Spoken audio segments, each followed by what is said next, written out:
Okay, well, hi, I'm Sam from the Carbon team, founder and CEO. So we are the first hybrid stablecoin. What that means is we're starting out with fiat-backed and committed to transitioning towards algorithmic. I guess just for some background on our team, then we'll just kind of delve into what we're expecting to see in the stablecoin space.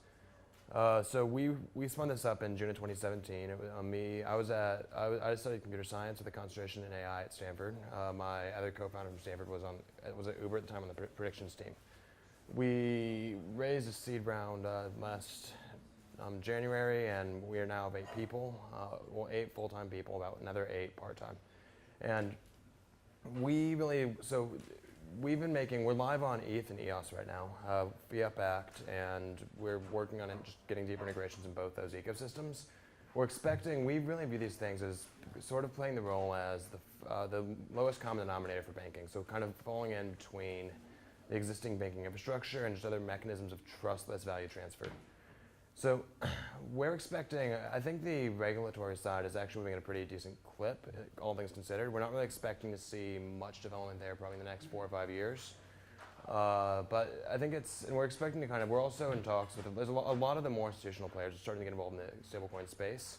And I think that I think they're going to move at about the same rates as the regulators, which is kind of what we're betting on there as well. And we're just in talks. We're working with a couple of American banks, a couple of different entities, as well as a couple of international banks to really kind of help support their stablecoin initiatives, because we really expect these groups to ultimately provide the regulatory frameworks as well as a lot of the core infrastructure for massively expanding these things. We view these as kind of an interoperability play. So we really view stablecoins as being able to bridge all reservoirs of value between all countries and all systems. Is kind of the lowest common denominator for the future digital economy. So I guess I can open up to questions or. Yeah, shoot. I'll ask on behalf of the Stable Report. Yeah. So Carbon is a very interesting project because you're fiat-backed, but you have plans to move into algorithmic, right? Yeah. So maybe help explain to people, your initial approach for being fiat-backed and why that is, and what your vision is for algorithmic and why that is as well. Sure, yeah. So algorithmic, the idea with an algorithmic stablecoin is that it's self-sovereign, so that it has backing. There's no trusted actors anywhere in the system, so it can survive. There's no central fail points. With any fiat-backed system, including ours, there's 3 or 4 parties there's 3 or 4 parties that can basically break the system. If any of us are bad actors, if any of us just make a mistake, the entire thing crumbles down. And in many ways, a lot of the value proposition of Bitcoin was its self-sovereignty, the fact that there's not really any central person who can really break Bitcoin per se. The algorithmic stablecoins are essentially the holy grail of stablecoins, because the idea there is that you have something that's both stable and doesn't have any central fail points. That's really hard to do, however, because it's a massive coordination problem, because you essentially need to have another mechanism. You have to have a mechanism for collateralization that doesn't really derive its authority from anyone else. And what that really looks like in most systems, if you kind of actually play it out from a capital markets perspective, is essentially a futures market. But spinning up both a buy and sell side on a market is hard. And so we've taken the approach of basically building out the buy side first, and then kind of building out the sell side once things are more mature. And we're also doing a lot of work to kind of just tap this into a lot of core infrastructure, because that just provides a truth point for the ecosystem. And so in short, we view fiat collateralization as the easiest approach in the short term, both for providing stability in a very noisy ecosystem, as well as providing kind of solid fiat on-off ramps for a variety of jurisdictions. How do you protect against Oracle attacks with being algorithmic? That's one of the reasons. So there's a lot of unsolved problems on the algorithmic front. There's a couple different solutions we have on the Oracle side that are better than what everyone else is doing. But it's still that the Oracle, if we had the solution to the Oracle problem, we wouldn't be a stablecoin project. That's a much bigger problem in the space. I think governance itself is actually a bigger problem than Oracle's, though, and I think they're pretty intimately related. And I think we'll see a lot of development on both those fronts over the coming years. Just another quick question. How are you helping, to gain mass adoption and education and get people to use your coin? What's your strategy? Yeah, so I'm not necessarily 100% sold on consumer-facing crypto. So we're actually mostly working on with as a B2B business. So just setting up key partnerships and basically being the vanguard of banking. So if you look at the history of banking 150 years ago, to get a loan, you'd have to be either a friend or family of bankers. And it's not because bankers are nepotistic or evil. It's just because trust is a very expensive commodity and doesn't extend very far. So what we really view these things, we're mostly targeting just B2B businesses, just because we can extend banking access to people who've never had it in the past. I just wanted to talk a little bit about the interoperability that you talked about. Sure. And so using stablecoin as an interoperability play between off-chain angles is super interesting. Mm-hmm. But you mentioned you're on with Ethereum and EOS, which are two on-chain angles that don't talk to each other. Yeah. So how do you deal with kind of, and I work with Aeon, which is one of the interoperability plays for on-chain stuff.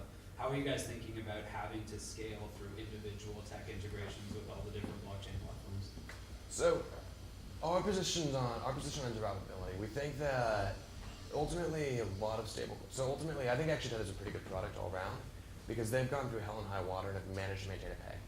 So a lot of, and I think that kind of framework is going to be very critical as to scaling stablecoins because the main thing you want to have is stability no matter what happens, no matter what comes at you.